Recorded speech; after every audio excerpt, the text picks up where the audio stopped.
কি ফায়দা রয়েছে, তোমার মধ্যে কি আকর্ষণ রয়েছে, তোমার মধ্যে কি পাওয়ার রয়েছে, তোমার মধ্যে কি নূর রয়েছে, স্পিরিট রয়েছে, এই পাথর তোমার থেকে আমরা জানতে চাই।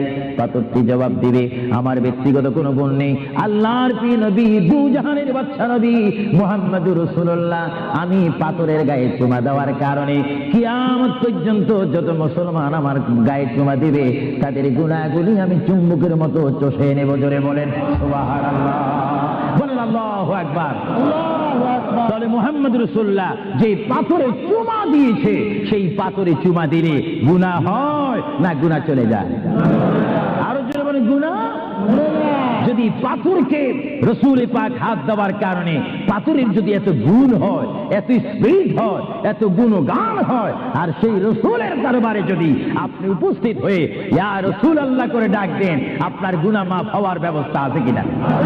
আরো